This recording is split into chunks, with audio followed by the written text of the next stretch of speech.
Hello and welcome to another episode of Keep It Real with Dr. Pradeep Misal, where we discuss various medical branches and unique personalities. So today it is ophthalmology, and to talk about that, we have an expert from the field, Dr. Nupur Shinkre Prabhudesai. She has done her MBBS and MS ophthalmology from Goa Medical College, where she has been batch topper and gold medalist.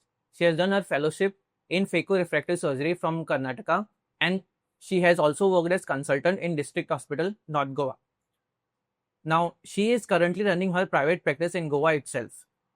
So, ophthalmology becomes a very attractive choice for people looking for surgical experience with some work-life balance. How much work-life balance? That we'll find out today. So, I welcome you, Dr. Nupur, on the show. Hello.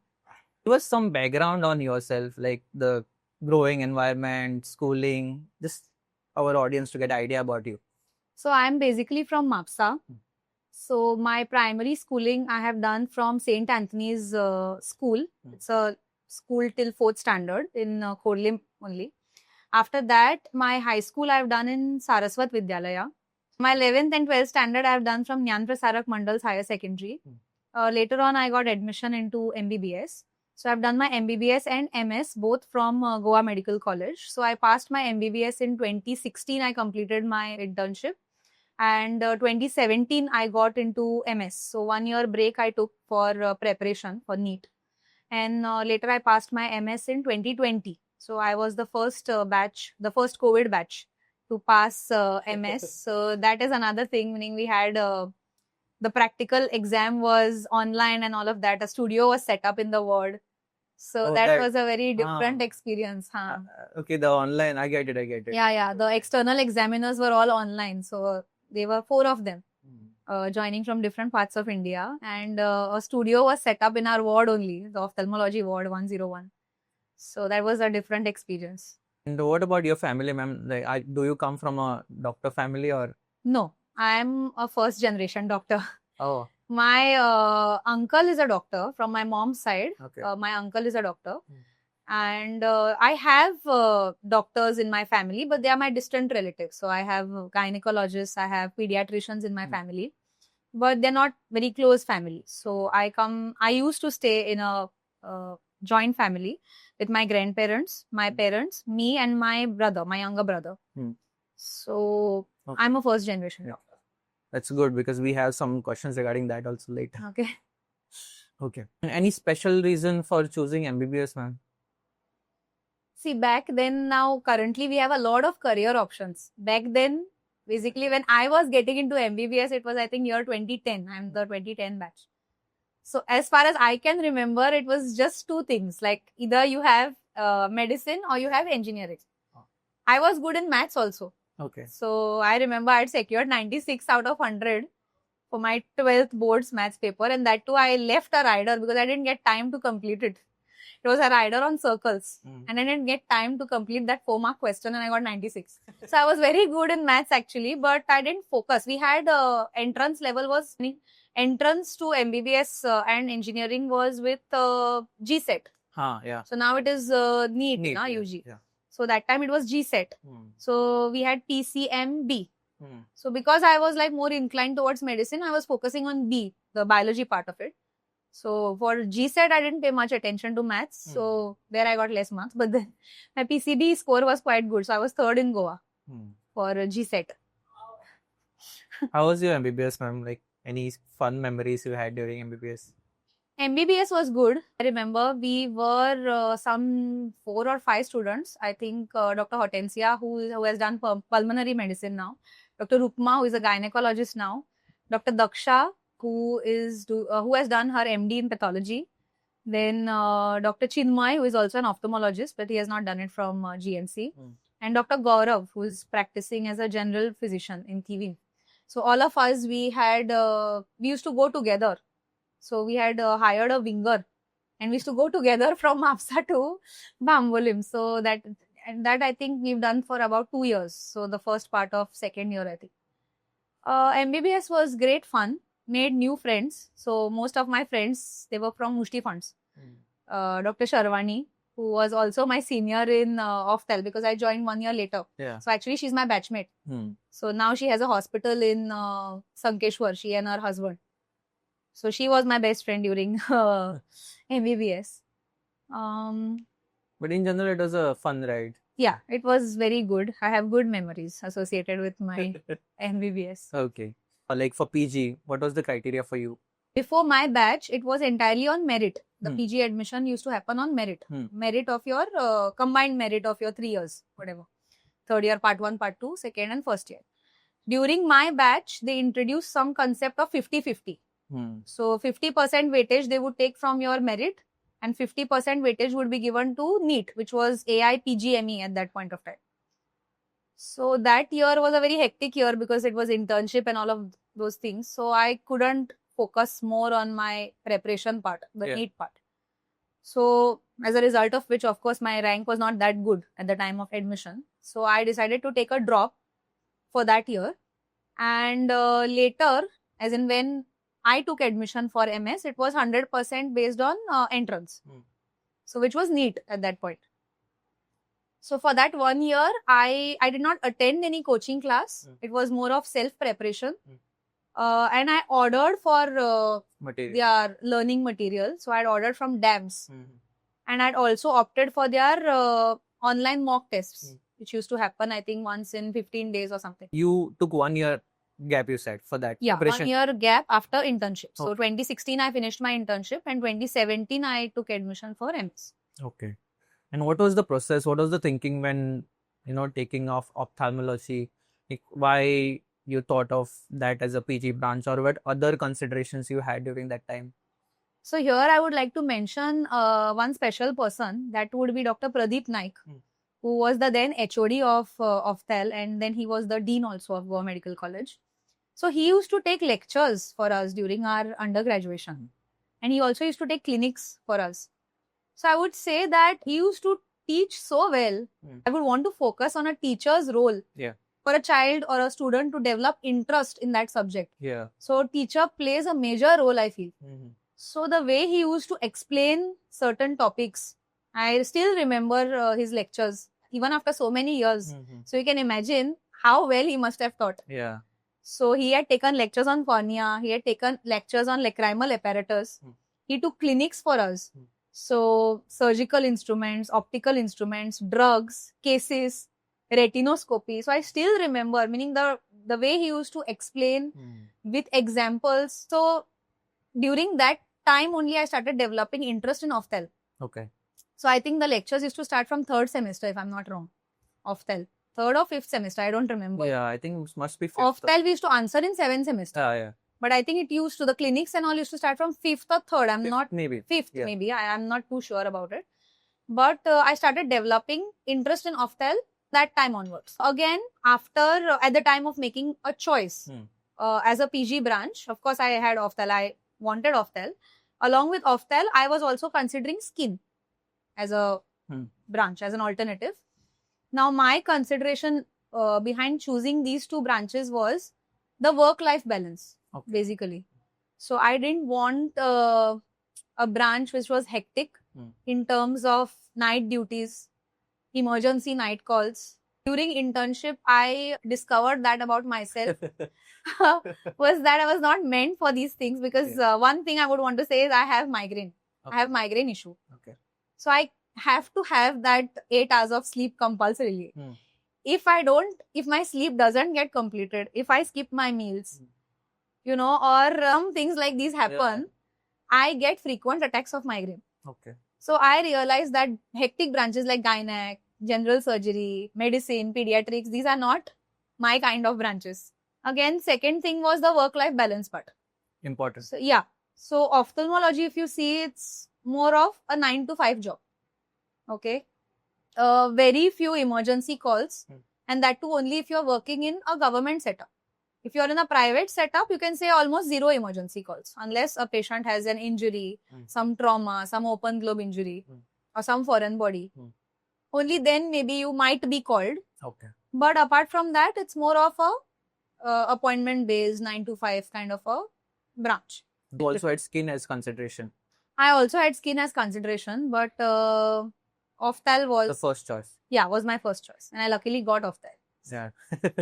But it's good that you had your, priorities straight from Yeah. MBBS itself, Yes, and then yes. you knew that you Definitely. wanted work-life balance, and because Yeah. this is something might seem easy, but it is very tough to get to that conclusion. Many Correct. of us suffer because of that, not having a And also, my father, meaning my father, was telling me to consider gynec. Oh. Because people, they prefer, meaning females generally prefer female gynecologists. Yeah. That was the concept back because then. the scope is also like Scope evergreen is more, And- calls are more. Yeah. But as I said, Yeah. work-life balance was very important for me. I was not meant to do any emergency calls and night duties. Not my cup of tea. I will put my hands up and I would say that, it is not my cup of tea. I will not be able to manage it. Yeah. So I straight away said no. I Yeah, will it's not like be some able to people are do it. built for that kind of lifestyle. They Yeah. are. Can you just give us some idea? Like some of the students mostly get confused during choice of a PG branch. So is there any particular path they should follow so that it becomes easier for them to get to a conclusion that this is the branch for me, or I should not succumb to peer pressure or something like that? So I think that choice you can make during your internship because you have a rotation in all branches. Yeah.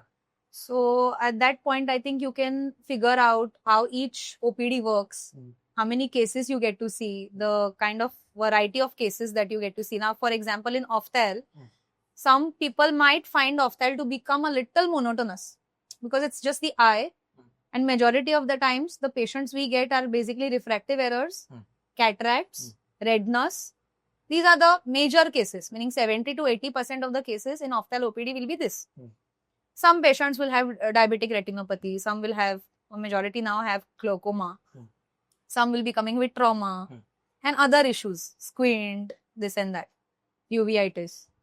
But it can get a little monotonous because you are seeing only one organ. Yeah. That's the eye. Yeah. So if you are like, you want to focus on different variety of cases. So that is one thing. Secondly, I'm talking more of Ophthal part of it. Okay, So if you want to consider Ophthal, you have to keep one thing in mind is it is a microsurgery, microsurgical branch. So precision matters, okay? And there is no much scope for error, especially when you're operating. Because you must be having an idea, we operate under microscope. Yeah. And the incisions we make are in millimeters. So any millimeter here and there, okay, and any error on the surgeon's part can prove to be disastrous for the patient. Yeah. So if you are more into precision, you are more into finesse, and you enjoy the microsurgery part of it, I think Ophthal is your go-to branch. Okay. If you are more of, you get kicks out of doing major surgeries, and Ophthal, another thing is it is a bloodless field. So we don't like to see blood much. We're not used to it. Yeah. If you want more of that, I think you should consider ortho or general surgery or even ENT. Because again, ENT focuses more on 3 organs. Yeah, I was going to ask you about that. If you could add, like when we are choosing a surgical branch, we also have ENT and Ophthal in sort of a same category. Yeah. Where you get surgical experience also and some sort of work-life balance. Okay. So what is the essential difference between, if per se a person wants to choose ENT and Ophthal? Yeah. How do ophthalmology becomes more attractive of a choice, or what is the essential difference between the two? Work-life balance, if you say, it is not similar, I would say. Okay. As far as ENT and Ophthal goes.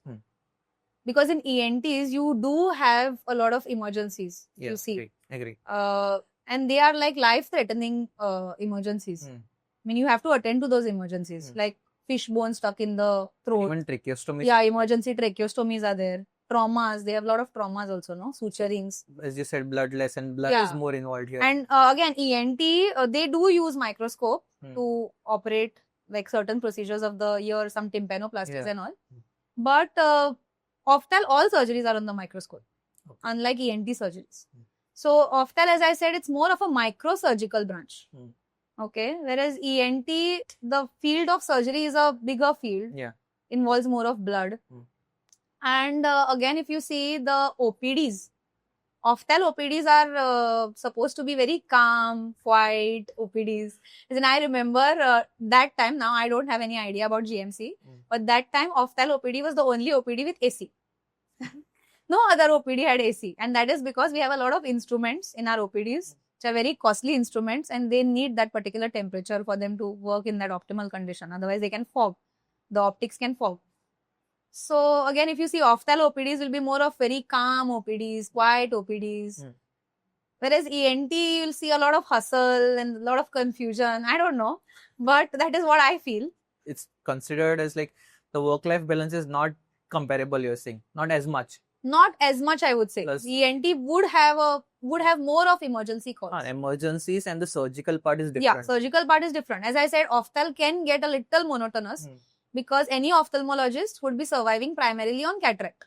Okay, and after that you have other surgeries, like in whatever you specialize in. If you have specialized in refractive surgeries, then LASIK, SMILE, ICLs, these would be your share of surgeries. Okay. And somebody has done oculoplasty, would be dealing more with ptosis, entropion, ectropion surgeries, DCRs, stentings.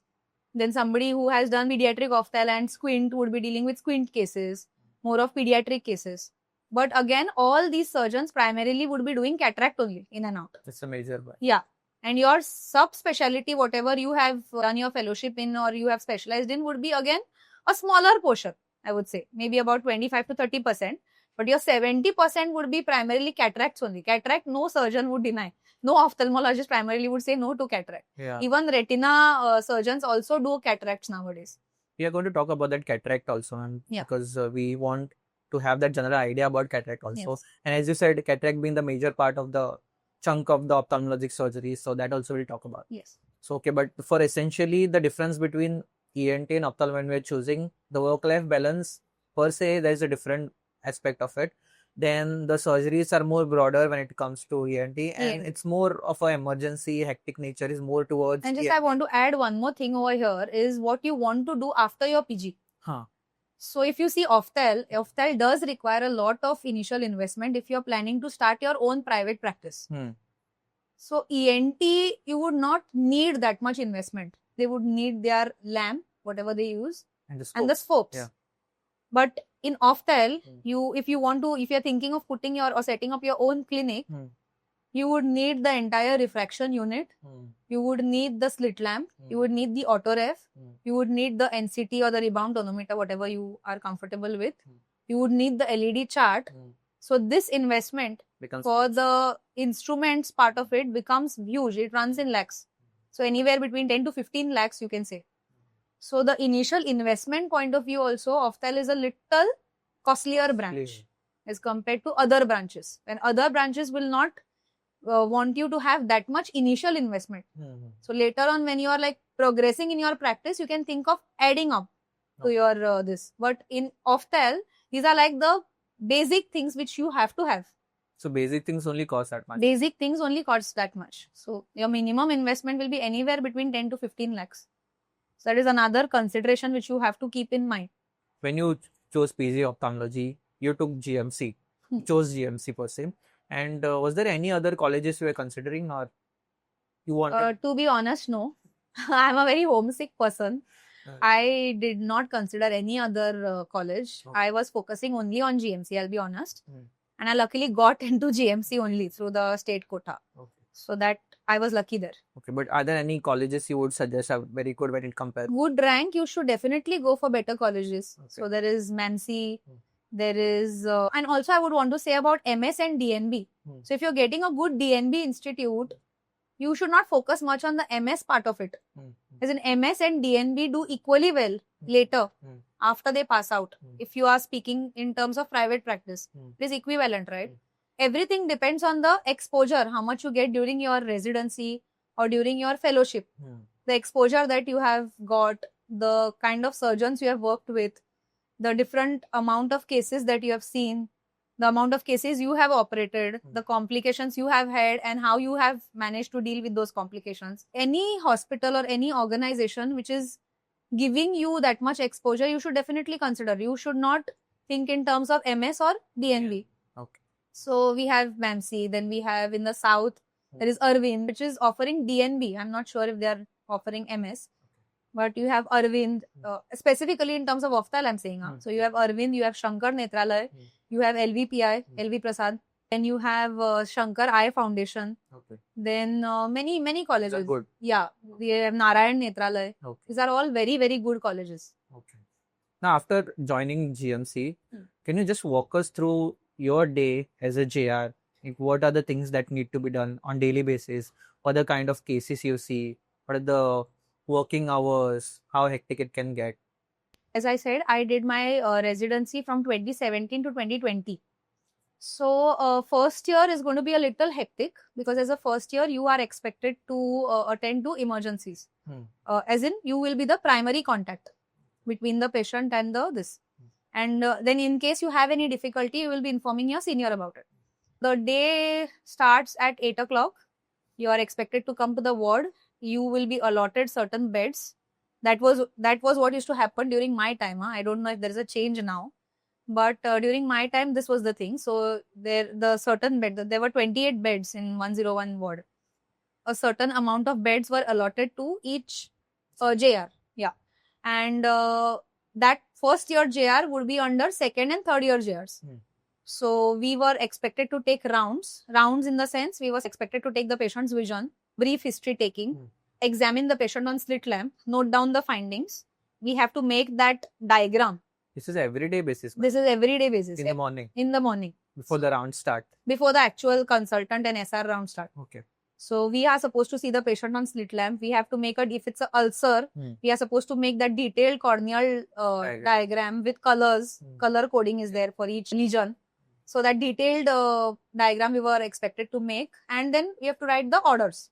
After that, the JR, whichever JR we were under as first years, that particular JR would come. He would check our rounds. Then SR rounds would happen. Hmm. Then consultant rounds would happen. Hmm. So after that, if you are a ward doctor, you are expected to do discharges and all of that. Like, You- was the time enough, ma'am, for do all that? Yeah. Every Normally there used to be about say 6 patients under you. So there were 5 cubicles. So we were 5. Initially, it must have taken you some time. Yeah, initially it did take time. Meaning initially we had to come early Yeah. at 7 o'clock, Yeah. 7:30, Yeah. because then everybody used to fight for the slit lamp. Yeah. I want to see. Then some people had to rush to the OT. So then they were like, we will see fast and we will go. You get up from there and all of that. That seniority, juniority, this junior, senior thing. Yeah. So yeah, Okay. Then Then- after consultant rounds, then after consultant rounds, discharges. Huh. Whichever consultant tells to discharge those patients, you have to prepare the discharge and discharge those patients if you are a ward doctor. Hmm. Then new admissions used to happen Hmm. for that day. Hmm. Any emergency cases like trauma, then ulcer, then any abscesses, those were all emergency cases. Apart from that, routine cataract admissions would happen for the next day's OT. okay. So you were supposed to take admissions. Hmm. Again, some patients would be meaning there were we didn't have units in Ophthalm. There were OT teams. Okay. Like Monday and Thursday was Dr. Vivek's OT team. Hmm. And Tuesday and Friday was Dr. Ugam's OT team. And Wednesday, Saturday was Dr. Deepti's OT team. Hmm.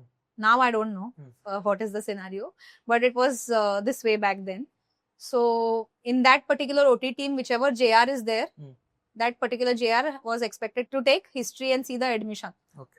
And then evening you are supposed to manage with those. And then after finishing rounds, except the ward doctor, everybody else used to move to the OPD. Okay. So there we had to see cases. Then how are the night shifts and Night shifts, there was a timetable. Hmm. So there used to be one SR on call, one third year, one second year, one first year. So as I said, any emergency call would be first made to the first year JR. first year? So the JR would see if it was manageable at the first year JR's level, the JR would manage. Hmm. If not, he would call up his senior, either the second year or the third year. Okay. And then the senior would come, see, and dispose of the patient. If it was some emergency case like open globe injury or some abscess which had to be taken for drainage, Hmm. and we had to fix up OTs, and then the senior resident would come and do that case and go. During night shift, was it like very hectic or how it is to be? Not very hectic. Some days it used to be hectic on some duties. To get Yeah, casualty calls and casualty all that? calls mostly for motor vehicular accidents, Hmm. because they used to come with ecchymosis, Hmm. any face traumas, any head injuries. Some amount of ecchymosis they used to have. Hmm. So they would call for Opthal review, Opthal opinion. So we had to go, and most of the motor vehicular accident cases are all MLC cases. Yeah. So there was a huge format. Hmm. So more than the checking part, The writing. the filling that format would take a lot of time. Hmm. So apart from that, very few emergency calls would come in the night, like And some how foreign often body is the night shift? every 5 days. 5 Because days. 5 of us, Okay. five JRs, na. Okay. So meaning 5 first years, and it's the same for But second it and was third. comparatively manageable. Yeah, comparatively manageable. You would have like 4 or 5 duties in a month, Okay. and weekends would be Saturday, Sunday. Mm-hmm. So weekends would be in alteration, like Okay. every 5th weekend we had to do it, Saturday, Sunday. Now, after your JR shape, you were batch topper and gold medalist. So, how was that experience? What were the things you did differently, you would say? I just focused on my studies, and I don't think you have to do anything differently. I was not a bookworm for sure. Okay. I've been very sincere in the OPD. That credit I'll give myself. Okay. I've been very sincere in OPDs. I've been very sincere in wards. I've been very sincere in OTs. I have observed people, as in my consultants, my SRs, especially in OTs, each step, how they used to do, their techniques. I have been very observant. In OPDs also, I'm sorry to say this, but my batchmates, apart from 1 or 2, they used to be more focused on, evading duties and just running away. I think in the long run, it harms you only. That PG is the best time for you to it is the best time for you to learn. Because after you have passed out your MS, you are expected to know things. And at that point, even if we say, learning never stops. But after MS, if you start asking silly doubts to somebody, people will laugh at you, obviously. They'll be like, "Arey, you have passed MS and you don't know this." Yeah. This is something very basic that you are expected to know. Like, say, grade of cataract. It might sound stupid, but I have seen my senior, I will not take the name, who doesn't know to grade cataract. That is very, very basic. Yeah. So I don't know how that has happened in his or her case. But I think PG is the best time for you to observe, to absorb as much as you can, because you are surrounded by so many people. When I was doing my PG, TEL had 5 consultants. There were 4 SRs. There were 5 third years who were doing, of course, they were like seeing more cases and doing more surgeries as compared to us as first years. You get to learn from a lot of people. Yeah. So now, if you have come out in the private, like if you are thinking of starting your own practice after MS immediately, you are like totally on your own. Like, you can call up people, you can look up, you can put some symptoms on ChatGPT and this and that.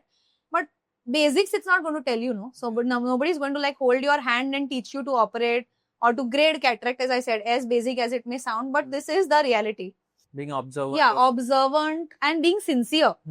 More than focusing on textbooks and, literature, I have focused on cases and people and patients. So I think that has helped me, and that's helping me even now. The practical experience. Practical experience, exactly. Even MBBS time, we don't take the postings that seriously. Exactly. Everybody, now for MBBS, I think it is okay, because then you have like variety of cases that you see. Now you're like posted in medicine, in surgery, in gynec, they're like various, and everybody may not necessarily be interested in that. Like, for example, I was not very much interested in pediatrics. I don't like pediatrics, to be very honest. So I was not that much interested. But but if you are choosing a PG out of your own liking, then I think that is something basic that you have to focus. That meaning those 3 years you should not fool around. Of course, everybody should enjoy and this and that, because those PG years, your residency years, you're not going to get it back. Yeah. But along with that, being sincere to your subject is something, it's a must according to me. And as you said, after MS or after your PG, there's no excuse for you to say, I don't. Exactly. Because then people just talk behind your back. Arey, itle karna ka? Like, senior and he's asking me doubts now. That is the psyche. So, not good. Not good is what I would say. Meaning, we should not land up in that position. You said about practical experience, and that were the things that helped you. So, what are the key skills that need to be developed after passing as a JR? Basically, it is diagnosing basic cases. By basic cases, I mean cataracts. Okay, because as I said, cataracts you will see day in and day out. Wherever you are, whether you are like in a government setup, whether you are in a private setup, whether you are like attached to some organization or you're doing that practice on your own. Cataract, refractive errors, these will be things which you will see day in and day out. Okay. You should be good with fundoscopy. Hmm. Okay. You should have that skill of doing a 90D examination on a slit lamp and also IDO. Now, initially when I was a resident, we used to take that DO, that direct ophthalmoscope, and we used to go for calls, for fundus calls. Meaning calls we used to get from medicine, from surgery, different departments for diabetes. Gynec used to be like if the patient is going into labor and patient's BP has shot up or patient is some PET or GDM. So they used to give us a call and we used to take that DO. Now that DO concept has completely vanished after COVID. Because for DO, you have to go extremely close to the patient and you have to see the retina. So the DO concept, I think, is obsolete now. Nobody is using it anymore. So you have to be good with your IDO skills. IDO is indirect ophthalmoscopy. Yeah. So again, that is some skill you have to master before you pass out your MS, I would say. 90D. Then foreign body removal. Because again, that is something which requires a lot of finesse.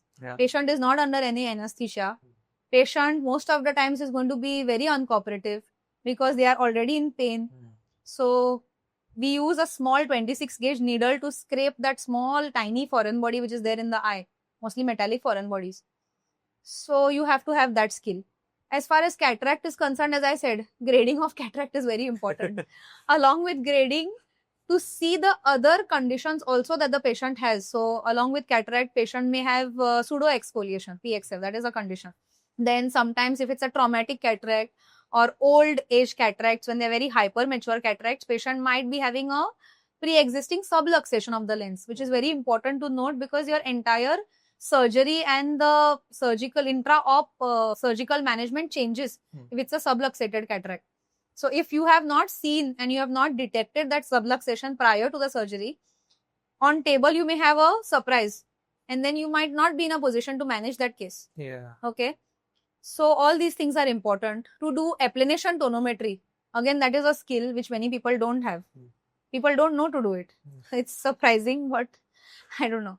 So because now everybody is using NCT, everybody has that rebound tonometer, but applanation tonometry is the gold standard for IOP measurement. So it is a skill which you need to have.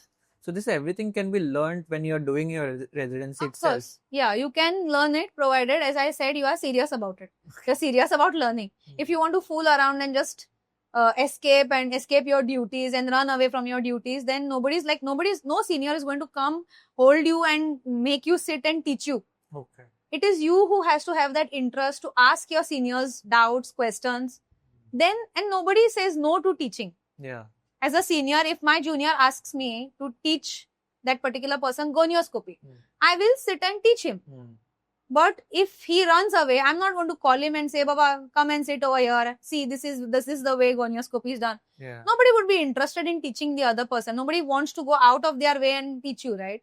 But if you ask somebody, nobody will say no also. That's true. Surgical part also, at least SICS, that is small incision cataract surgery, is a must. Meaning you have to know it. When I had passed out from GMC, to be honest, I was not that good with managing my own complications because that was something that was not taught to us. So I think that should be a part of the curriculum. You should let the JR be on his or her own. Meaning there will be complications. Every surgery it's not foolproof from complications. So complications will be there. But to manage your own complications, like the most common complication in a cataract surgery would be a PC rent. Okay. So then there's a PC rent, vitreous starts coming out. So at least basic vitrectomy.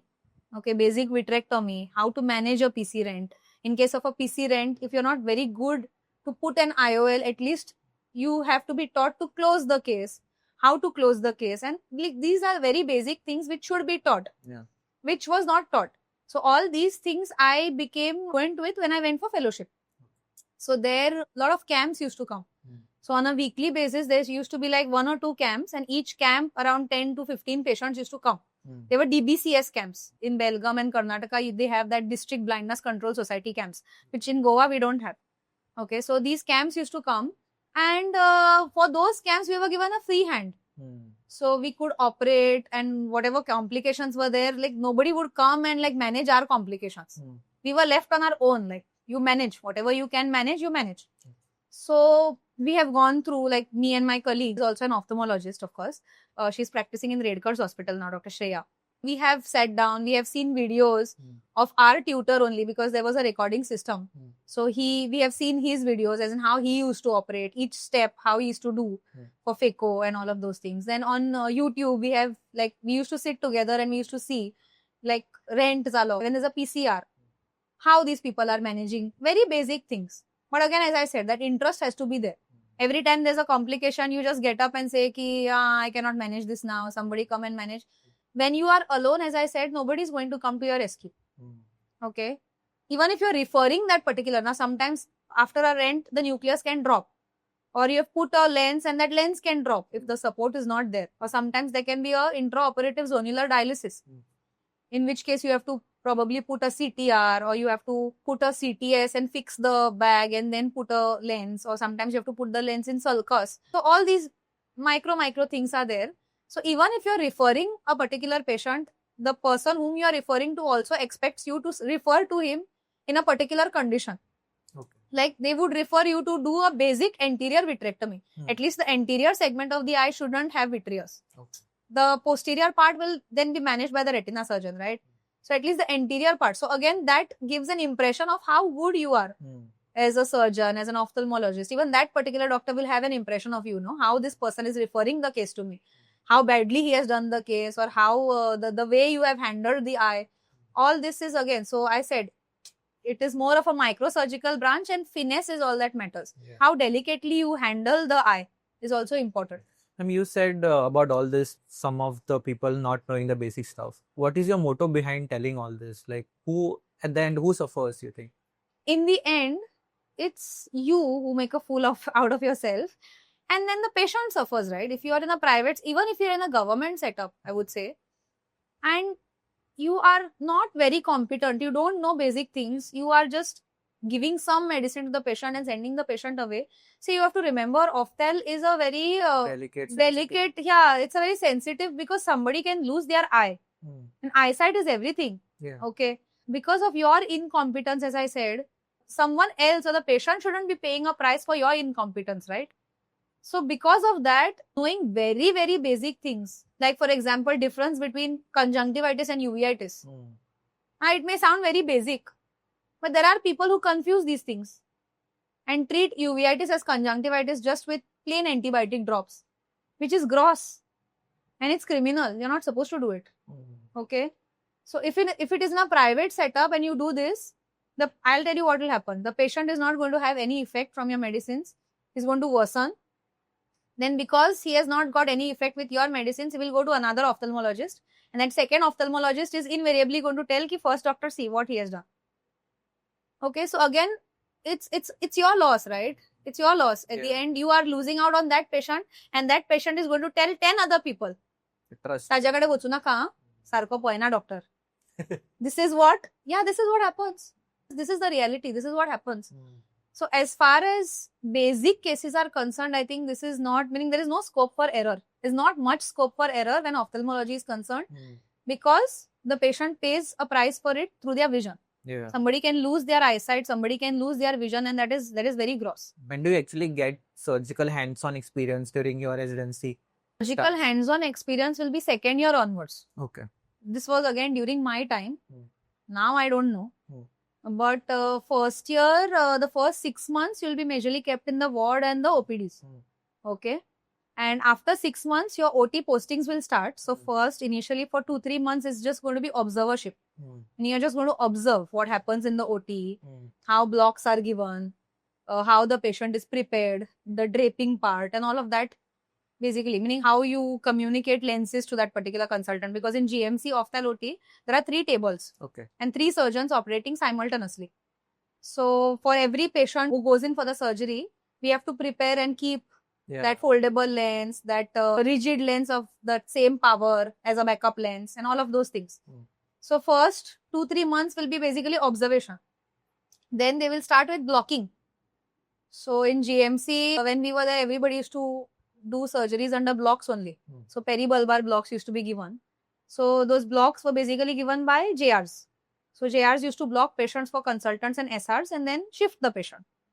So after shifting, then the consultant used to drape, clean the patient, prepare and drape and start the surgery. First case, I think, used to be given in second year. So during my time, we used to do ECCs, which are extra capsular cataract extractions. Again, obsolete now, nobody does it. And it's a sutured surgery. So that's a big incision which is given at the corneoscleral junction. Basically, corneal scissors are used to cut the cornea. And then the cataract surgery is performed. And then we have to suture that incision with 5 sutures, 10-0 nylon sutures. I don't think they do it anymore in GMC now. So they directly start with SICS. And I think they do SICS for second and third year. So now they must be probably getting a lot more SICS cases. But I remember when I was a JR, we have done about 40 ECCs. So you can imagine, 40 into 5. There were 5 of us. So about 200 ECCs were done. And that was applicable to every batch. So I think 2 batches junior to me, they stopped ECCs. And then they started with SICS only. And we used to do SICS in the third year. Okay. So now they start with SICS from the second year only, I think. So second and third year will be SICS. FACO, I don't think they give, if I'm not mistaken. So FACO, most of the institutes will not give. Unless it's very good institutes like AIMS and MAMC and LVPI, probably they will be giving. But during your residency, JR-ship, mostly, but basically the surgical mostly it will be experience- SICS only. Yeah, but mostly surgical experience starts in second year. Second year, yeah. And then you have other cases like pterygium, That it can be DCT, DCR, some mass excisions. These will be other cases which will be done. Okay. But as I said, cataract is bread and butter. Okay. Now we have talked a lot about, when you were mentioning, when your previous conversation, you were mentioning the scope and all that. So I want you to give us an idea that how ophthalmological surgical cases are different from general surgical cases. Ophthalmological surgical cases will be microsurgical cases. Okay. Each and every surgery is performed under the microscope.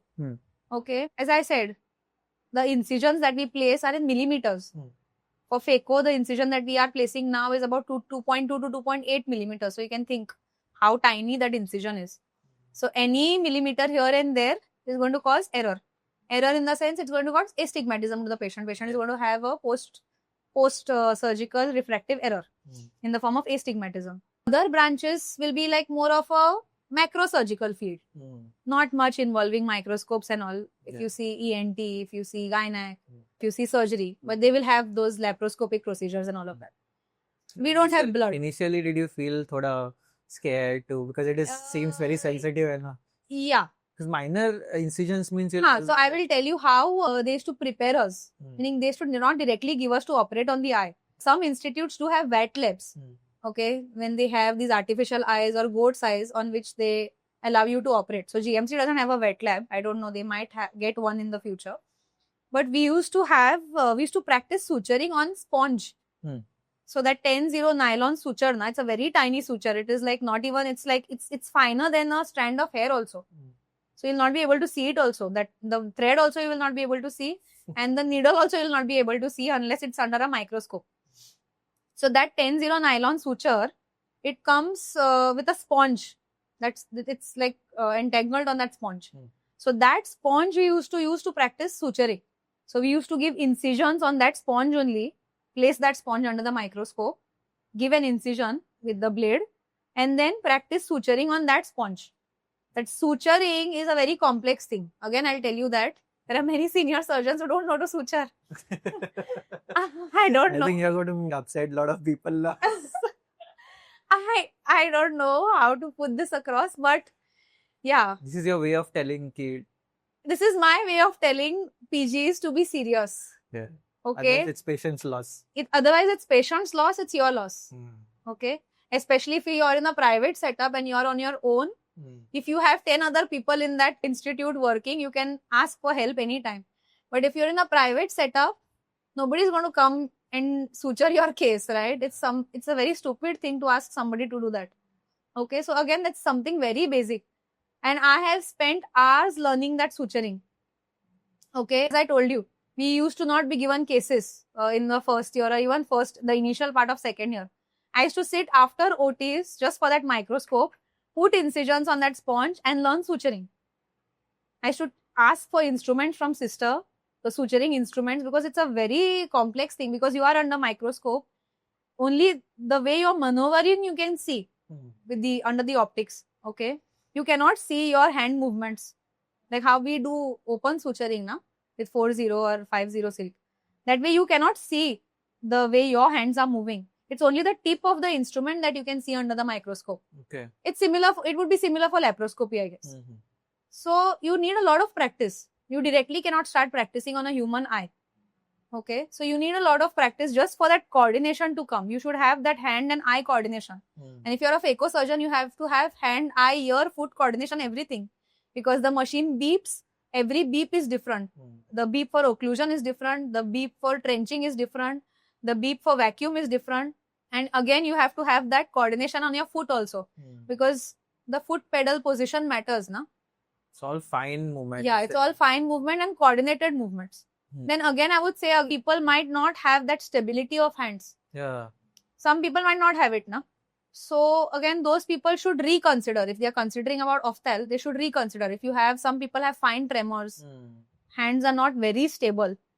So such people, I would say, should reconsider taking ophthal because it's a very fine surgical branch. So what are the career prospects after completing MS Ophthal? After MS ophthal, now everybody would suggest you to take up a fellowship. Okay. Okay, so either it would be a short fellowship or it would be a long-term fellowship. So long-term fellowship would be anywhere between 1 to 2 years. In case of retina, it would be about 2 years, so 24 months.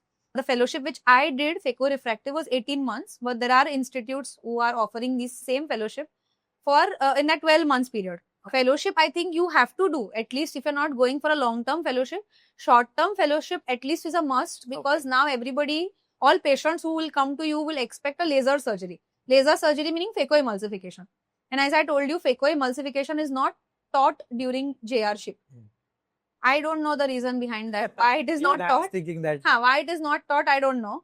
It should be taught, I feel. Because phaco is something that we are doing now. Yeah. SICS only in cases who are not suitable candidates for phaco, like very old patients, poor specular count, some corneal degenerations, or very, very hard cataract, which is like not manageable, meaning you would expect the phaco energy to blow about the rooftop. In such cases, we plan the patient for SICS.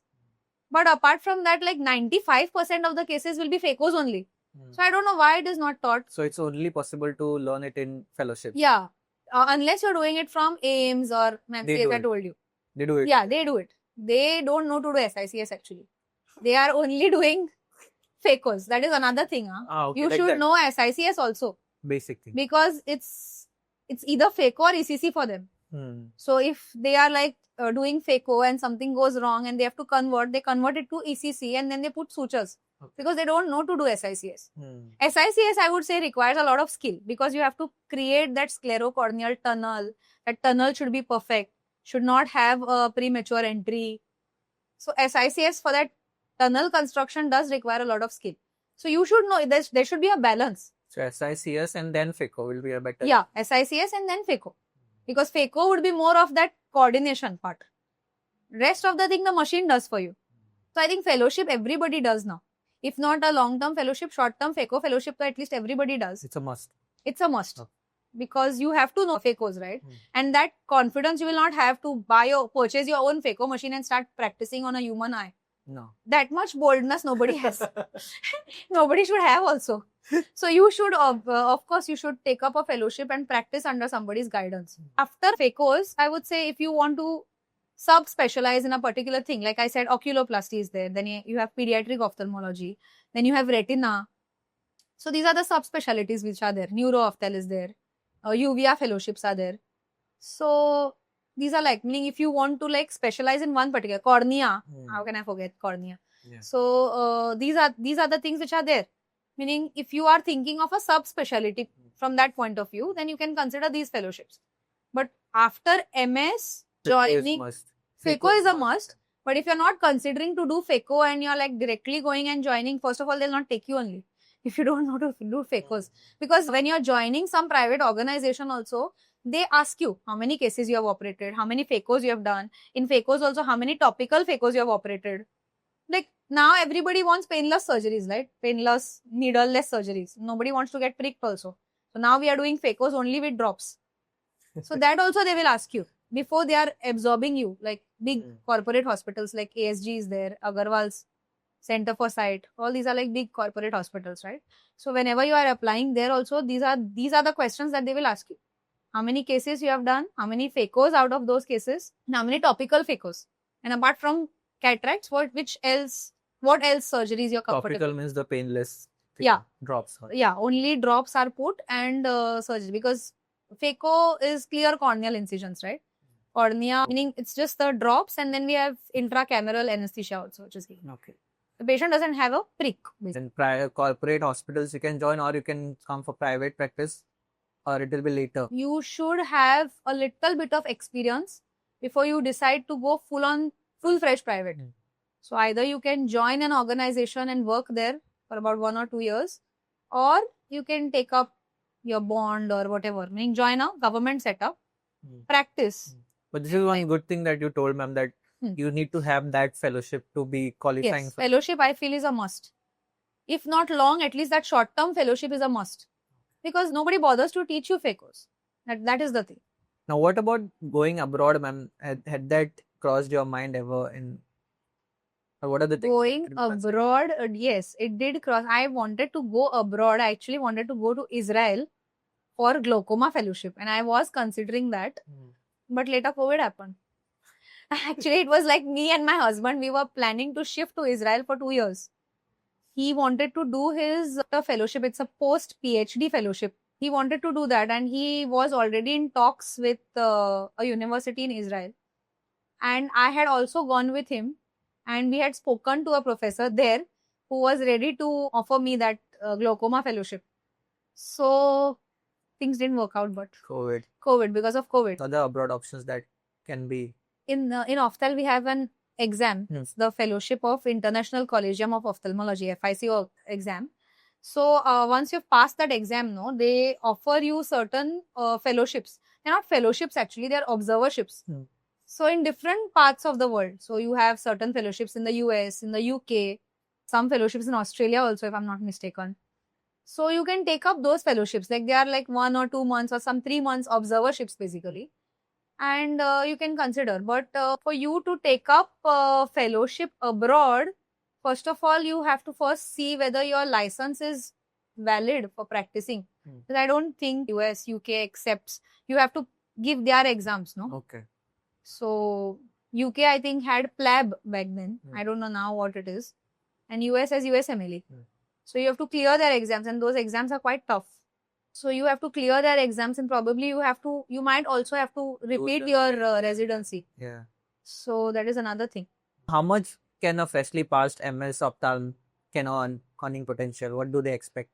If you are getting absorbed into government, first of all, government is not releasing any posts, full-time posts. Mostly they are like contractual posts. So contractual post payment will be anywhere between 1 to 1.5 lakhs. Be it GMC or be it the periphery, DHS. If you are thinking of joining a private organization, then again, as I said, they will first ask you, they will see the amount of cases you have operated, the exposure you have had, and all those things, meaning the fellowship. The fellowship, it is always a feather in the cap. Yeah. So the number of fellowships that you have, not only phaco, so some people do medical retina fellowships, some do small uvea fellowships. The number of fellowships that you have and the exposure that you have in different subspecialties is also going to determine your pay. Okay, so in private organizational setup, if you are asking, you can expect anywhere between 2 to 2.5, I would say. Or say 1.5 to 2.5. After doing the fellowships? After doing the fellowship. But while doing fellowships, do you get paid, ma'am? Or how is the... Yeah, the stipend is very minimal. Okay. So Arvind, I think, pays about 20,000. And the place where I was doing my fellowship was paying me some 35,000. So it'll be, in that range only. Minimum. Yeah, below 50. I don't think anybody is paying more than that. Some might be. But yeah, it'll be around that, in that range. And if you are starting your own private, then it's a very slow rising curve. Ma'am, after finishing your JRship, you joined as a SR in GMC itself. So how was that experience? See, so we finished our third year in 2020. So that was the COVID year. That was when COVID struck. So basically, our batch was the first batch to undergo online examination. So I remember that middle cubicle of the ward was converted into a studio, and all our external examiners were basically had joined online. So it was a very different experience. So after that, since I topped my batch, I was the only one who got posted in GMC as SR initially, and my other batchmates were posted in periphery. And later, because they had a requirement, more people to work in GMC as COVID SRs, they the other batchmates of mine also got posted in GMC only, but they got posted, I think, as COVID SRs. I remember during SRship, routine regular OTs were shut.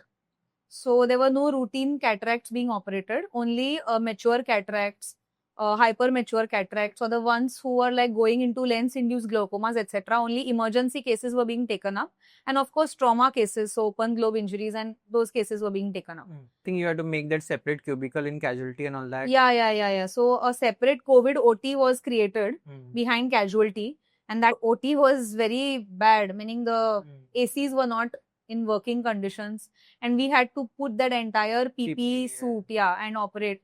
So it was a very bad condition, especially for us, because we operate on microscope, and the lens, the eyepiece, and the entire suit used to get fogged with so much humidity. So that was a very bad scenario, I remember, at that point in time.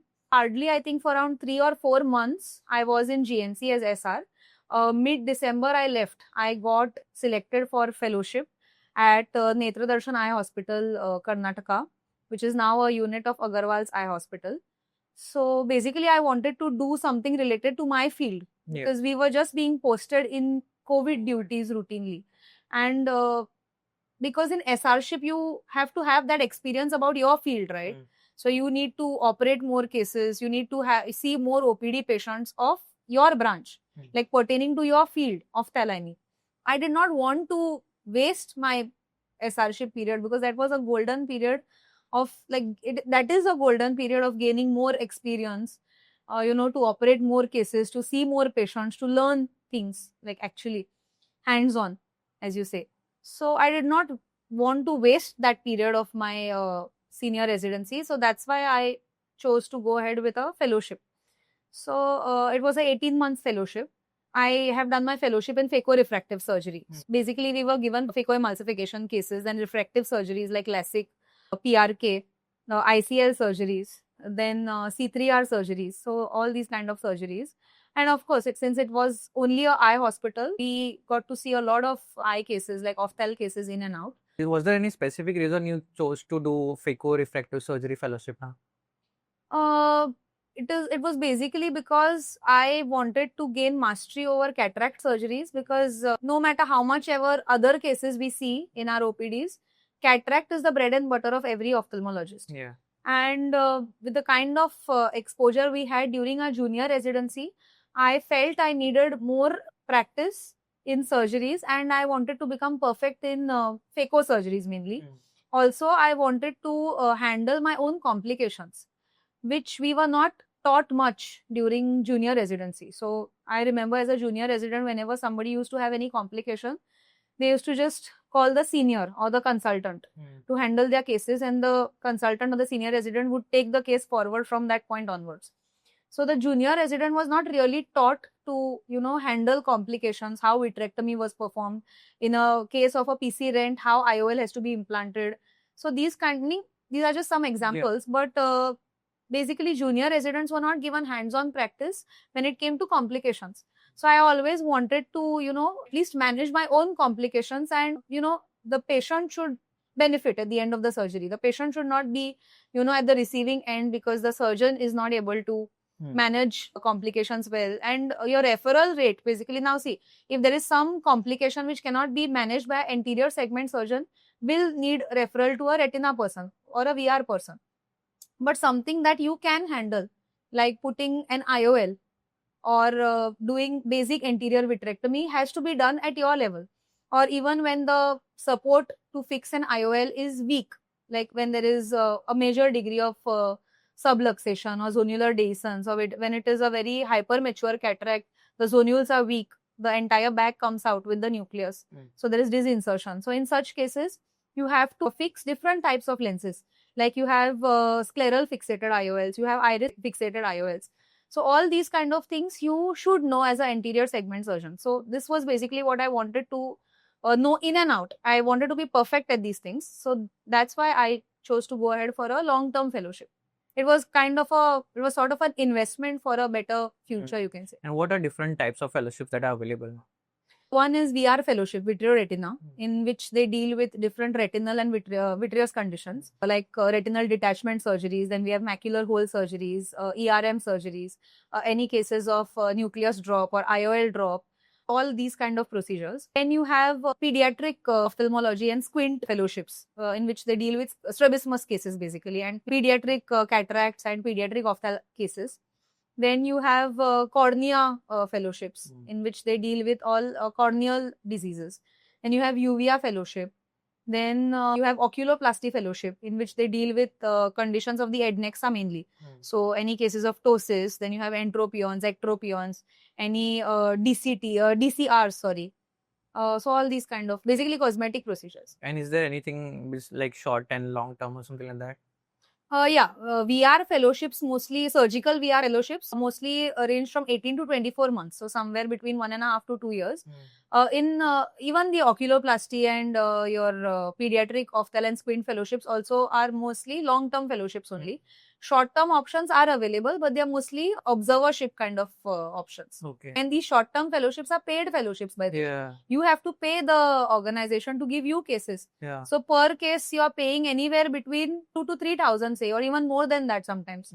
So it's about 70 to 80,000 that you're paying for a 1 month fellowship, which is almost equivalent to your stipend. So here, 1 month stipend. Yeah, 1 month stipend as a JR or SR. And you are doing surgery, but yeah, and you are doing surgeries, and basically you're operating on their camp patients. Yeah.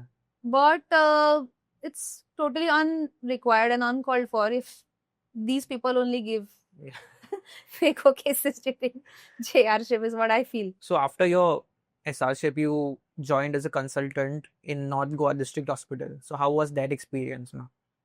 That was a very good experience. I was pregnant during that time.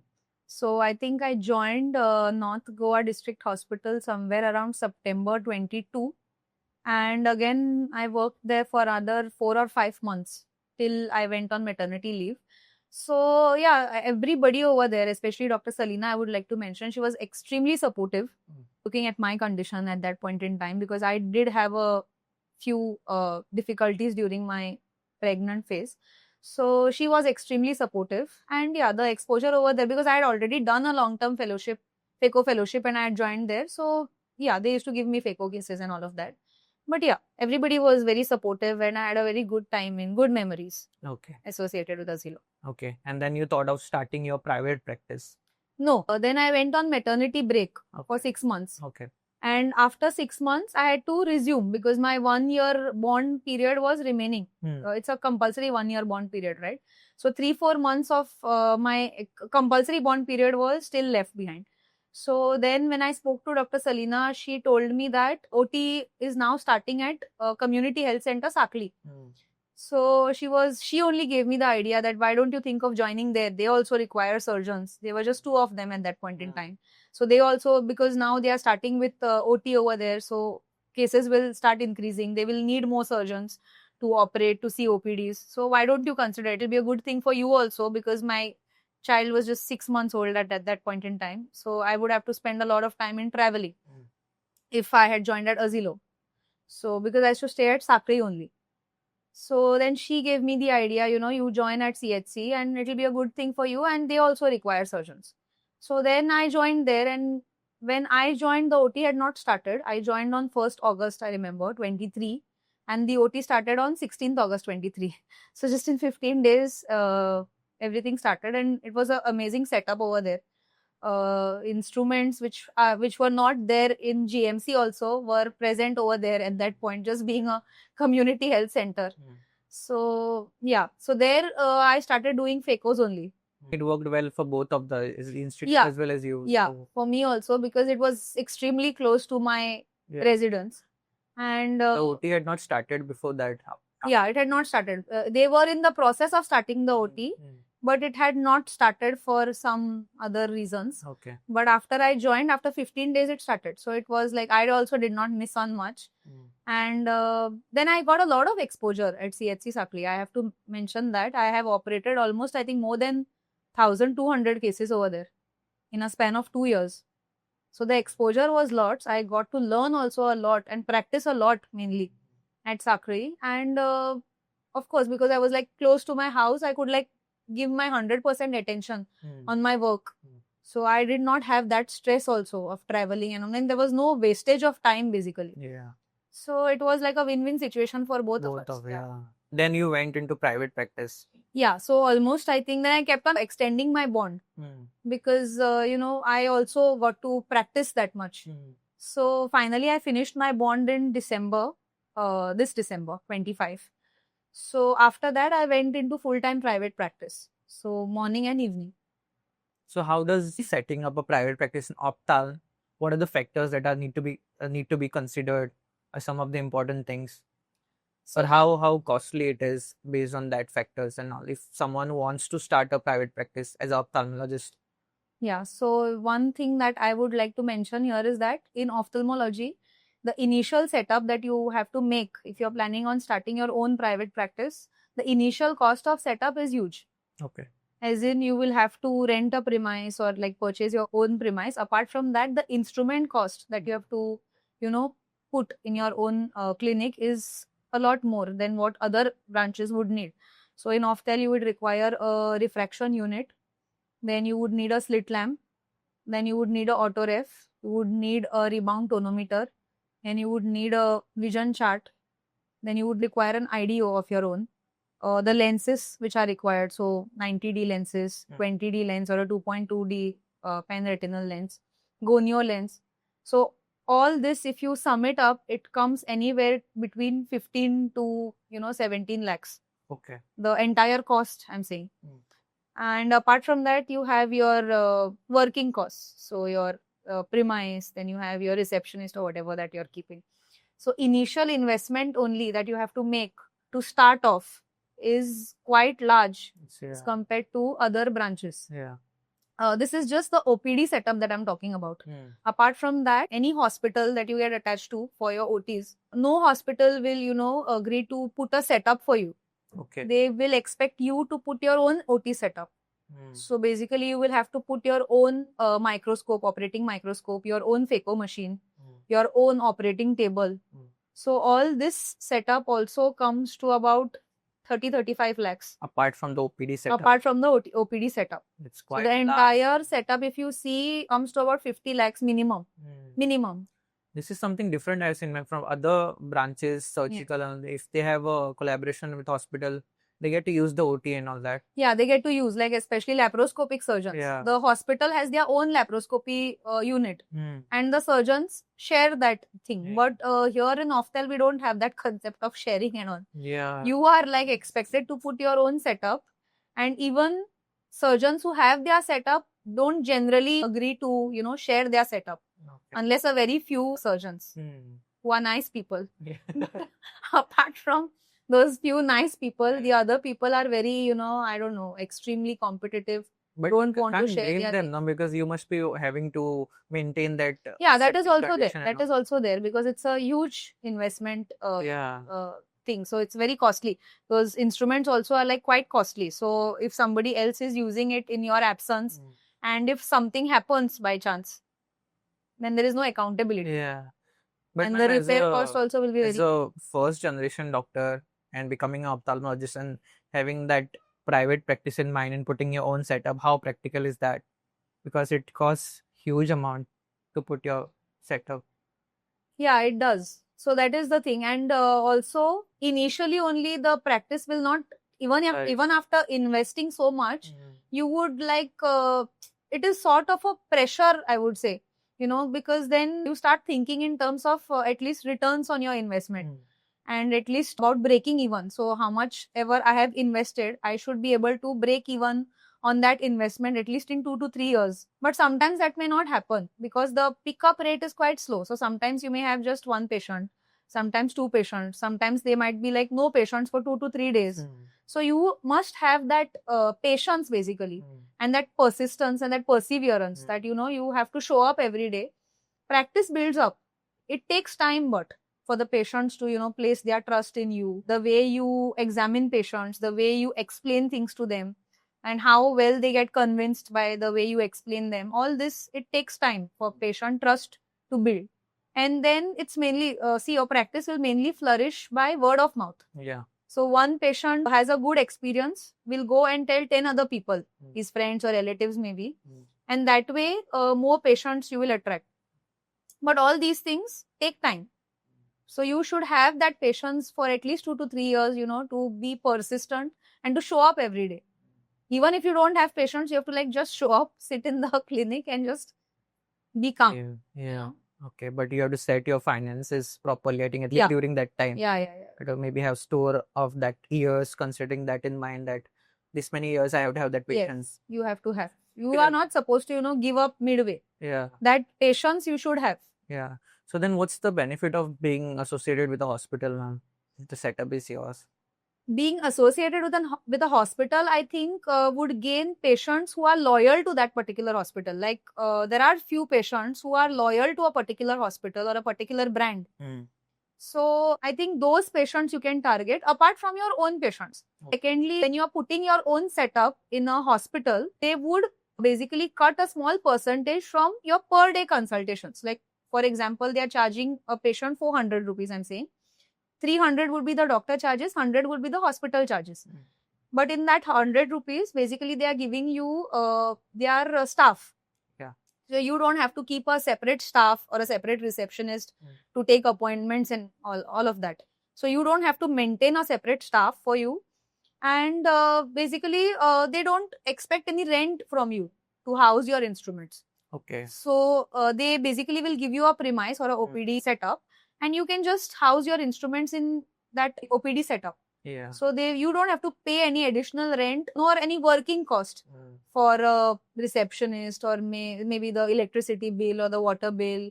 And you don't have to fall in that janjat of that clinical establishment thing and all of that. And even maintaining garbage, waste disposal. So all those things are not there. Secondly, even from patient's point of view, like patient who is like maybe coming for a diabetic checkup, sees that an ophthalmologist is available over here. Okay, I must get my eyes checked. So he just comes to you, ophthalmologist is available here only. So let me go and get my eyes checked. So that way you can, target patients coming to the hospital for other reasons also. Plus you can build on your own practice also. Yeah. So you can, advertise. So the instruments and all as such cost a lot. So even if this rent and all that cuts down, the cost comes a little bit lower. Yeah. Working cost basically will not be there if you are putting your setup in a hospital rather than your own clinic. Okay. And ma'am, what are some of the common cases you see in your daily practice? So about 60 to 70% cases would be cases of refractive error and cataract only.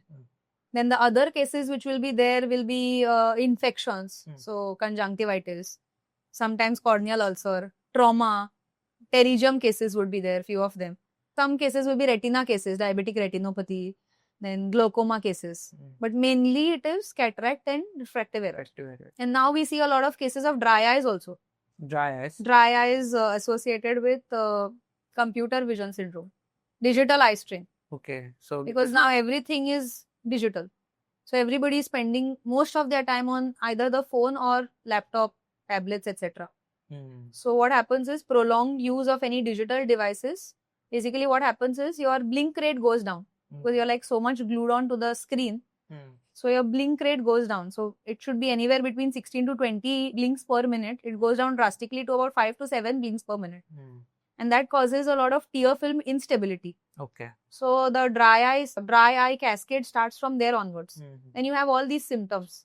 Okay. So I think we forget to blink subconsciously and into the. So you should practice conscious blinking. That is what we tell patients. In a minute, at least 5 times you should consciously blink. Okay. And then you should follow the 20-20-20 rule. That is, after every 20 minutes of using any digital device, you are supposed to take a break of at least 20 seconds and look at an object which is 20 feet away or any faraway object. Okay. Thereby, what happens is there is accommodative spasm when you're like continuously viewing something nearby. So basically, when you look at a faraway or a distant object, the eye muscles, they relax. So the strain comes down. So that is the logic behind the 20/20 rule. So, ma'am, your expertise is in phacoemulsification and management of complicated cataracts and all. So, what exactly is cataract, and like why did you choose to specialize in all that? See, what is cataract? I'll answer that question first. So what happens is, in our eye, naturally, we have a crystalline lens which is present, the natural human crystalline lens. So that lens is transparent, okay? And what that lens does is, basically, it converges the rays of light which come in our eye, and it helps in focusing these rays on our retina. And thereby, a clear image is formed once our brain interprets that image. So in cataract, what happens? It's because of the old age. Cataract per se is not a disease. It's just a physiological aging process, like how we have graying of our hair. Similarly, what happens? This natural transparent crystalline lens which is there, it starts losing its transparency and it starts becoming cloudy. It starts becoming whitish basically. So this whitish lens will not be able to efficiently converge these rays and form a clear image on the retina. So thereby you start getting all these symptoms like clouding of vision, seeing glare at night, seeing halos around light, seeing double images in one eye. So these are all symptoms of cataract. It all happens because the lens starts losing its transparency. So that is basically cataract. Now coming to your second question about cataract surgery. So it started with something called as extracapsular cataract extraction surgeries, wherein a huge incision was placed on the cornea. The cataractous lens used to be removed out, and then the huge incision had to be sutured by at least 5-10 nylon sutures. Then from that huge sutured surgery, we moved on to something called as a small incision cataract surgery. So there we started making sclerocorneal tunnels. So these were self-sealing tunnels. Again, no use of suture was required because this tunnel used to be self-sealing. But again, because the incision was still longer in length as compared to this modern phacoemulsification surgeries that we have nowadays, patients used to be left behind with something called as surgically induced astigmatism. Some patients used to have good vision, but mostly patients used to have a small refractive error even after surgery. Okay, even after putting the lens. That was an astigmatic error mostly. Now we have phacoemulsification surgeries. So in phacoemulsification surgery, the length of the incision that we give, it's a tiny incision. It's just a 2.8 millimeter incision. And now we have even smaller incisions which are possible, like 2.2 millimeter incisions. So what is done is this tiny incision is made on the cornea itself. A tiny probe goes in through this incision. This probe, with the help of ultrasonic energy, breaks up the cataractous lens into small pieces, and then it just sucks it out. Okay. And after that, a foldable lens can be implanted through this tiny incision. That lens kind of folds and goes inside. And once it goes in the eye, it unfolds itself. Okay. And it starts meaning it gets settled in the lens bag. Okay. So because the incision is so small, the complication rate, as in the post-op recovery, is very fast. Okay, the patient now we do surgeries even without the help of anesthesia, meaning we don't prick the patient. We don't give any peribulbar blocks. It is just done with the help of drops. So only topical anesthesia is required. So it becomes a kind of a painless surgery because the patient does not get pricked. And immediately after the surgery, patient is just given protective goggles and just patient walks home without any eye patch or anything. So patient recovery is very quickly. The patient can resume his routine activities quicker as compared to the ancient surgeries. Okay. And because the incision is so tiny, the rate of surgically induced astigmatism also goes down. So now we target 6x6 surgeries even after surgery. Immediately after surgery also, the patient can read the last line on the Snellen's chart. So that will be our motto after a good uneventful cataract surgery. What are some of the complications that can arise? So in a cataract surgery, if you are commonly seen like that. So in a cataract surgery, most common complications would be a PC rent. So there is a very thin posterior capsule which is there. So we have a capsular bag basically. So we open the anterior capsule, we remove the lens, we clean the cortical matter, and then we implant a lens in that lens bag. So basically that lens sits on a very thin, flimsy posterior capsule. So sometimes what can happen is this posterior capsule can just rupture. So that is called a PCR, posterior capsular rupture or a posterior capsular rent. And then what happens is there is a jelly-like substance in the posterior segment of the eye. So when this posterior capsule ruptures, that vitreous can come out in the anterior segment. That is called as vitreous prolapse. Yeah. So PCR, vitreous prolapse, zonular dehiscence, these are the common complications which can happen. Then you can have, sometimes the iris can come in the probe, the iris can prolapse out of the section, or you can have iridodialysis. These are also some other complications. Then How much time it takes for a cataract surgery? modern phacoemulsification surgeries they'll be very quick. So they'll be completed within 10 minutes. And the patient can walk after that? Yes. So there is no eye patch or anything because the patient is operated just with the help of drops, as I told you. Okay. It's just topical anesthesia. Yeah, this So is something I've heard. Just with the drops you can finish the... So it is painless surgery. Yeah. And it's a micro incision surgery. So after the surgery, patient is given protective goggles and patient walks out with the goggles, not patch. One of the important or main term we hear is LASIK surgeries. So there are a lot of misconceptions about LASIK. So I just want you to explain us what LASIK exactly is and who should be considering LASIK surgeries and who should not be considering LASIK surgeries. Because there's a saying that if LASIK is so good, then why ophthalmologists themselves wear glasses? So first I'll answer what is LASIK. So LASIK is basically laser assisted in situ keratomiliosis. So here what is done is a flap is created, okay, with the help of a microkeratome. A flap is raised of the cornea, and then with the help of laser beams, stroma of the cornea is ablated. Okay, again that depends on what is the grade of refractive error one has. Okay, and after that the flap is repositioned back and a bandage contact lens is put till the flap completely heals. So basically now the second thing is what are the pre-op investigations we do in patients who are considering LASIK. So first thing is the grade of refractive error.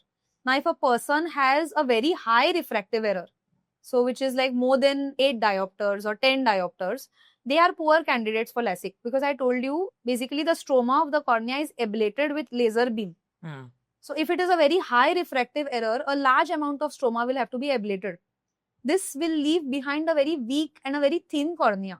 Now this thin cornea basically will be, more prone for corneal ectasias after surgery.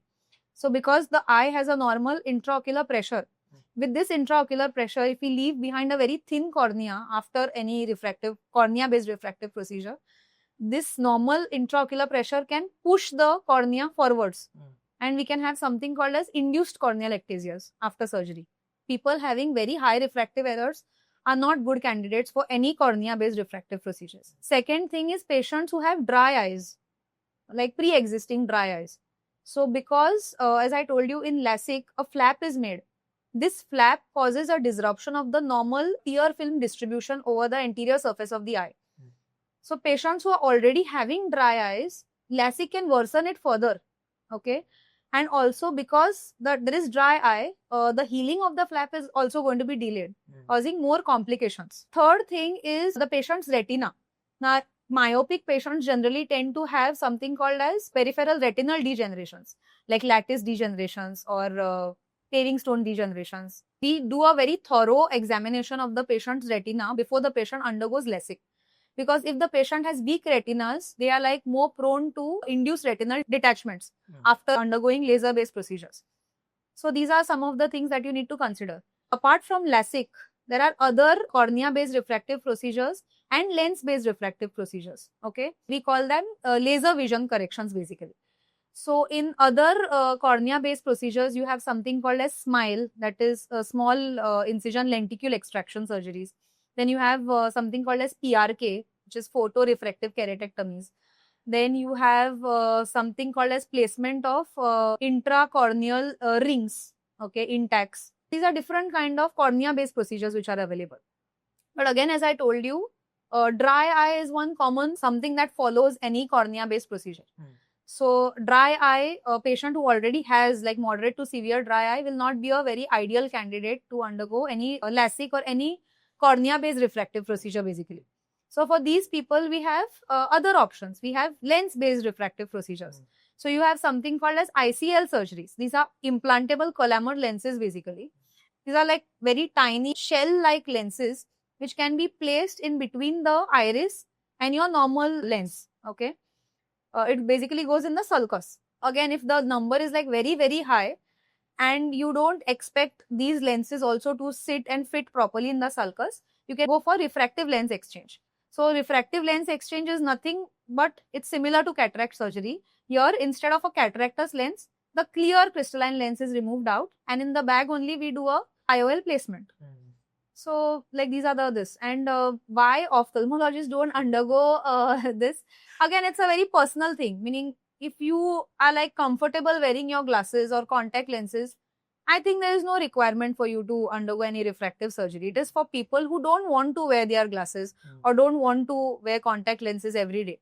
If you are like comfortable in your own skin, then I don't think you require any this. Are there ophthalmologists who have gone through LASIK surgery? Yes, I had a senior in GMC who had gone through, meaning she had undergone LASIK and she was quite happy with it. Okay. There are many ophthalmologists who Go through. undergo refractive surgery. But again, I would say it is a personal choice. Are there any time where you advise patients that no, you are not fit for LASIK surgery, but they still want to go through it? And it is basically because they don't want to use, glasses. They don't want to use contact lenses. They have a very high number. If they don't, sometimes they are like not very careful about the hygiene of their contact lenses, or some people who are mostly into modeling fields or like actors or even army men who are like not allowed, I would say, to have that minor number also. They have to face rejections then because of that. So these are some of the people who are like more interested in refractive surgeries basically. Yes, but as I said, if they are like not suitable candidates for cornea based procedures, they are definitely suitable candidates for lens based procedures. Lens based procedures are very safe. One more thing I wanted to ask is about the spectacles. Is there any case where if you wear spectacles constantly, that the number goes down or you don't have to wear them again, especially at the starting phase? Is there anything like that?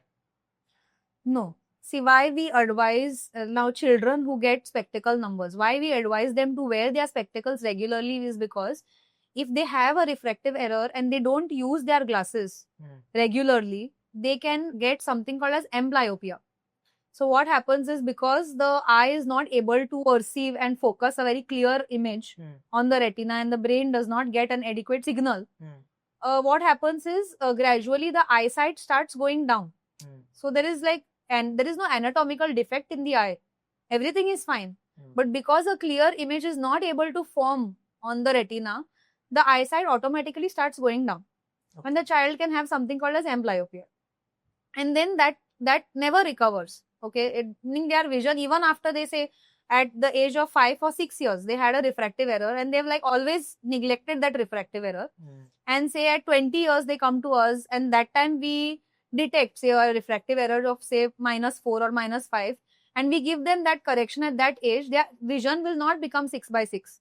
Okay. It is because all these years they have not used their correction. So that is the reason we tell that, you have to use your glasses regularly. Also, they can have other problems. Like now they will not be able to do scholastically well because they will not be able to copy from the blackboard, or they will not be able to read properly. So they will have all these issues, headaches, all these issues. After using your glass regularly, your number will not go down. Never. It will never go down. It will keep on changing. Till the time you attain, say, 18 to 21 years of age, there is constant fluctuation in the eye number. Okay. After 21, the number starts stabilizing to some extent. But it will never go down or anything because there is a change in the length of the eyeball mostly.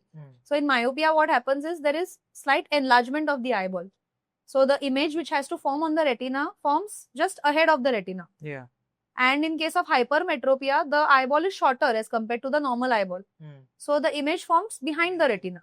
So basically, it is not forming on the retina. That is why the retina is not able to perceive a very clear image of any object that you are viewing.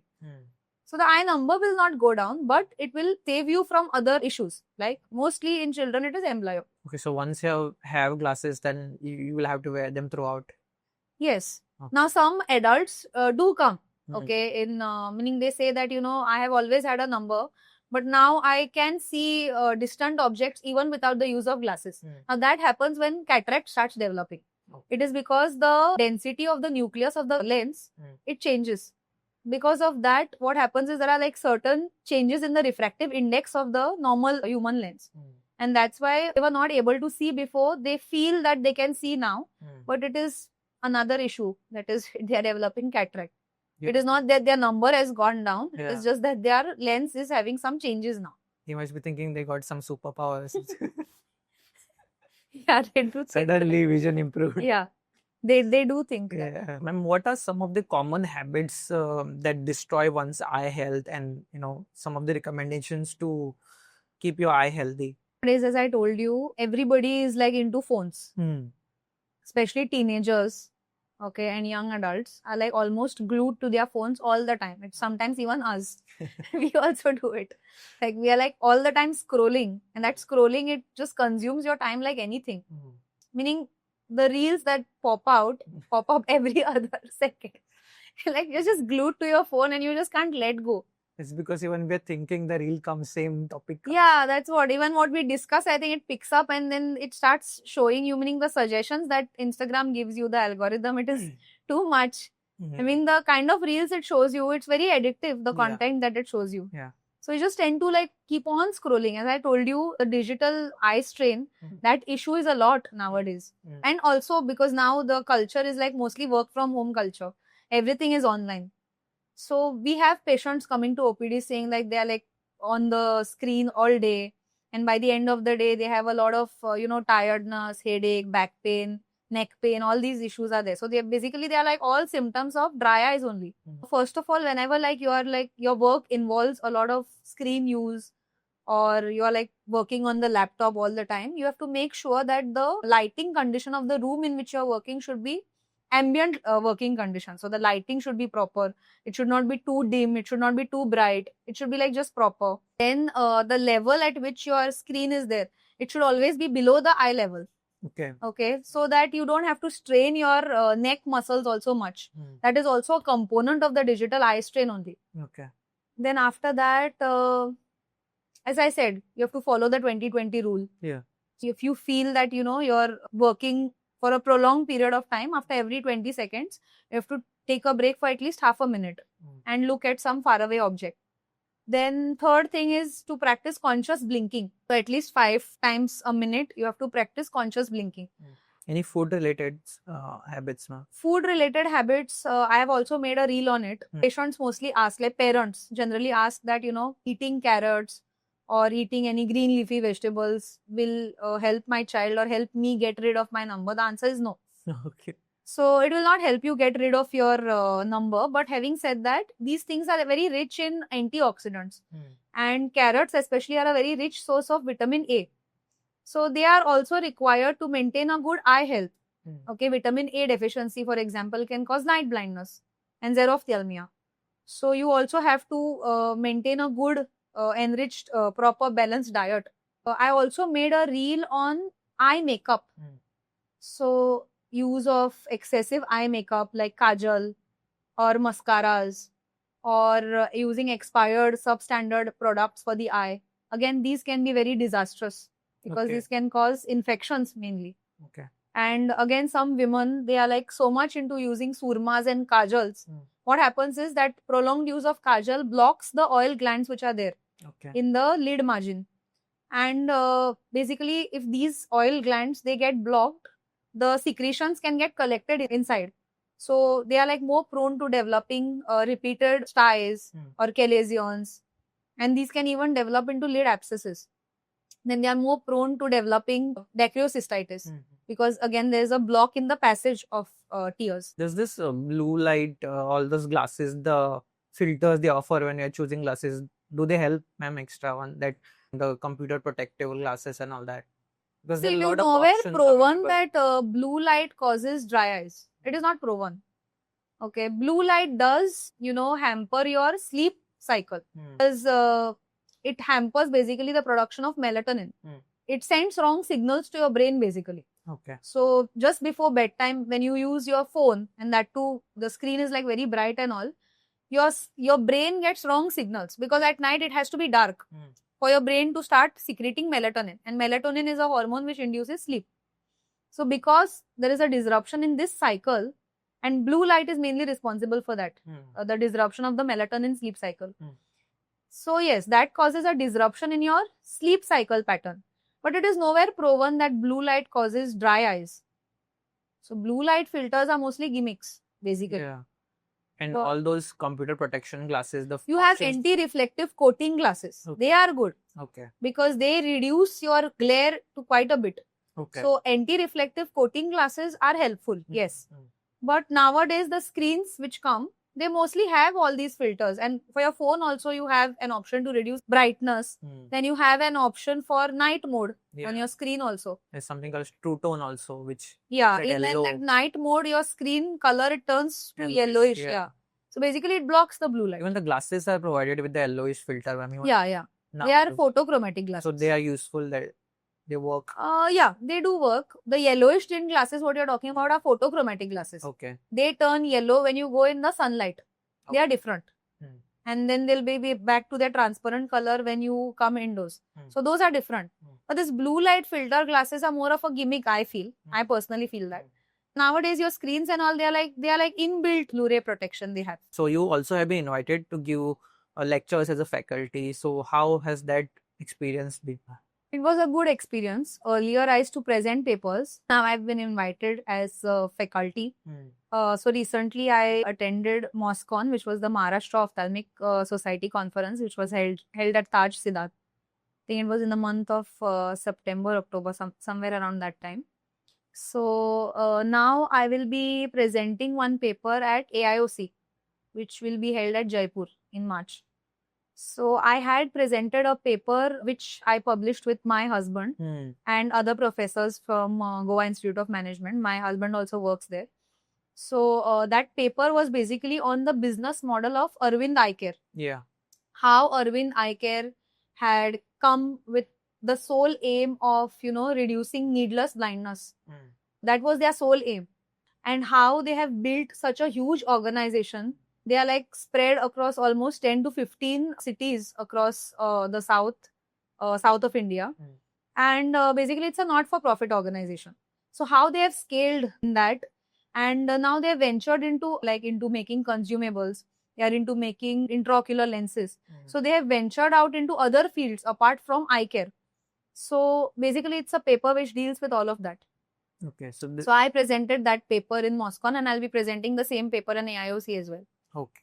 That paper was published in the Sage Business Cases Journal recently, last year. How do you see ophthalmology evolving in next few years? What are the trends that are going to be, in fashion like that, or highly in demand? I think it's already evolving. Now there are robotic assisted surgeries in ophthal as well, where the surgeon has to operate remotely. The robot does everything. So, but again, it's the surgeon who will be giving the commands, and the robot will just be an assistant to the surgeon. Okay. It is not going to replace the surgeon. Then also there is teleophthalmology. So patients can now do remote consultations also, which Arvind, by the way, is already following teleophthalmology. They are already into that. Subspecialties which will be in demand, I think there will be no replacement for cataract surgeries because they are like the bread and butter of every ophthalmologist, as I told you. So, but cataract surgeries will evolve. Improve. They will improve definitely. Then the kind of lenses that are available for implantation. So we will have better options in those lenses, better contrast sensitivities, and almost next to the human lenses, meaning the naturally present human crystalline lenses. So because these are like not almost equivalent to the natural lens, right? Yeah. So we might get better lenses in the future. Then we may have cure for some conditions like retinitis pigmentosa, which does not have any cure nowadays. So gene therapy and these things are like still evolving. There are like studies going on that. So hopefully there will be cure for such kind of diseases. Yeah. Working as a consultant in district hospital, you started your family. So some of the NEET PG aspirants or people who are taking ophthalmology, especially females, will have that sort of question in mind that ophthalmology, starting a family becomes easier. Is there anything like that in like long-term lifestyle goals? I would say that yes, it is true that starting a family, or maybe like I got married in my junior residency. I had my child when I was like, I had finished like 6 months of my bond. So yeah, because ophthalmology gives us that privilege of having a good work-life balance. Mm. Because as I said, there are like no night duties, very few emergency calls, and there's a very good work-life balance. So mainly your work hours are mainly from 9 to 5. Mm. So after that, you're like all available for your family, your children. So yes, because it is ophthalmology and other maybe branches like skin or say pathology, may also give you that privilege, Mm. of having a good work-life balance. So it's justified. Yeah, it is justified, I feel, Mm. because again, marriage, having a child, and all are like personal preferences. Yeah. So some people wish to finish with their studies or at least their post graduation, Mm. and later they plan their wedding Mm. or their family or whatever. Mm. But my plans were something. My plans were a little different. As long as it is works, it's fine. Yeah, because I knew like that is not going to affect my focus or Mm. my the way I would be learning or whatever. Any final piece of advice for people who are looking to take ophthalmology in future or who are already residents? If you're preparing for your NEET PG, I think you have to focus a lot, because now the number of candidates who are applying for NEET have gone quite high, even though the number of seats have also increased, but the number of applicants have like gone marginally high. Mm. So you have to focus well on your studies. And during your residency, as I said, that you're not supposed to fool around. Mm. You have to be serious. That is the most golden phase of your learning curve, because you are like allowed to make mistakes, as I said. Mm. Nobody is going to judge you for your mistakes, Yeah. because you're a junior resident, you're still in the learning phase. So you have to make those mistakes, you have to learn from your mistakes, and you have to see as many cases as possible, because practical learning is always superior as compared to your theoretical or your bookish learning. Mm. The more number of cases you see, the more number of patients you examine, because even though you feel it is just a small organ, it's just the eye, Mm. each eye is different, each patient is different, and you have to see a lot patient, meaning a lot of cases, for you to have that expertise or that experience in differentiating. Hmm. Because like, for example, if I just tell you about red eye, there'll be hundreds of causes of red eye, and you have to differentiate one from the other, because the treatment will vary accordingly. You cannot treat a uveitis like a conjunctivitis, Mm. or maybe a corneal ulcer like a conjunctivitis. They have to be treated differently. So it is important that you learn and you focus during your residency. Of course, you should have fun. We have also had a lot of fun during our JR ship, because that is the best. That is like the best period of a resident's life, I would say. Mm. Because after that, your responsibilities increase. Mm. If you're like thinking of going into private sector, starting your own private practice, you will hardly have time for your own self, because you will be like almost every day you will be into that developing your private practice and growing on social media, making content, Mm. at the same time managing your practice, Mm. seeing patients, dealing with your operative cases, posting patients for surgery, and you'll be like into all of that. Mm. So in junior residency, you don't have that stress, right? Yeah. So it's like a stress-free period where you can just focus on learning, Mm. gather as much knowledge as possible, and I think that way you can be a good surgeon Yeah. at the end of the day. Yeah. And that is better for you as well as the patients you will be seeing in future. Okay. Okay, ma'am. So I think we have talked a lot about ophthalmology, starting from choosing ophthalmology as a PG branch, then what are the skills you need to have after completing your residency, then career prospects, earning potential, some of the common cases and common doubts we have answered very well and clearly by Dr. Nupur. So we are thankful for that, ma'am. So you came all the way and cleared our doubts, and this is like valuable insights for the people who are looking to take ophthalmology. They will be more clear about ophthalmology as a choice and whether it aligns with their lifestyle goals or not. So thank you for that, ma'am, and thank you for giving your time. Thank you. Thank you so much.